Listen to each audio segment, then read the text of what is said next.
चलो आज आ गोटे जिनस बनवा आपण मैंने सब पापड़ी चाट चाट पापड़ी तारे निमकिन ए सब खाऊे मोर गोटे डोरे सब प्रकार आप बनई पारे। एवं मुझे फुल गोटे कप मैदा नहीं आउ गोटे कप रु टिके कम नहीं अटा ए मुझे 2 चामच छोट 2 चामच सुजी नहीं एथरे हमें पकेबा अल्प टिके लुण पकेबा तापरे मुझे राग लुणी बांधला बनेबी तो अल्प टिके लंका गुंड पकेबा आ टिके गोलमरिच गुंड पकेबा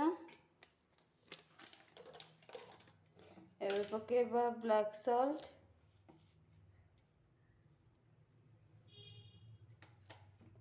तापरे मैं पकेबा एथरे जुआन हाँ मामा तापरे पकेबा कला जीरा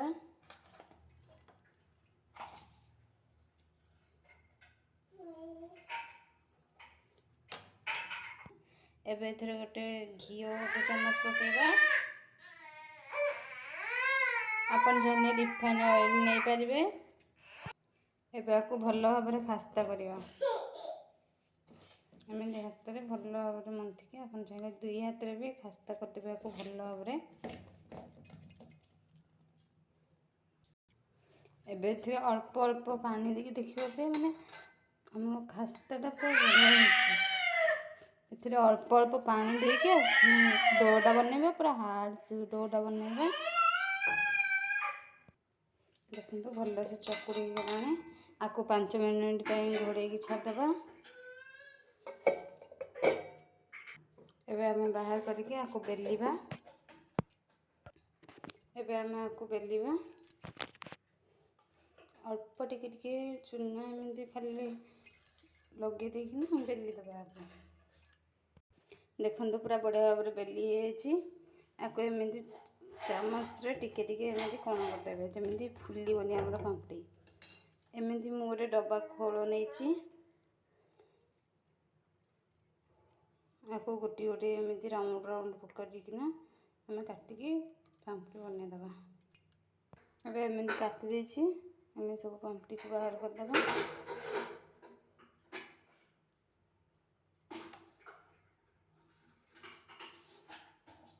भी सब पापड़ी को हमें बेली दबा एबे कड़ाई बसे देछि एबे एथरे दबा तेल तेल गरम होगा छाड़ी तेल एमती मीडियम गरम रे सब पापड़ी पकेबा हमें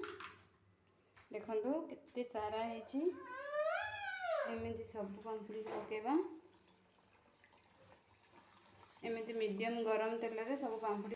एमती सब पापड़ी पके देना हमें मीडियम तेल रे छाणिबा मीडियम गरम तेल रे छाणिबा को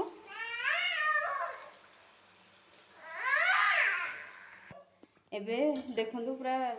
मीडियम तेल रे पूरा बढ़िया से क्रिस्पी होगी छाणी गलानी आमर पापड़ी आपको दही सहित हो कि चाट सहित हो चाट पापड़ी खाई पारे दही सहित खाई पारे चा सहित खाई पारे स्नैक्स टाइप रो एबे रेडी हो गला आमर पापड़ी देखेबे आपन को याको टिके ठंडा हेला परे हम आपन को देखौछि केते क्रिस्पी होछि एबे तो ये गरम अच्छी तथापि देखो भांगिकी देखो केते सुंदर है केते क्रिस्पी है ये देख पारे बढ़िया है ऑयली भी नहीं कि चिपचिपा भी नहीं एमती थे घर निश्चित भाव ट्राए करूँ तो पापड़ी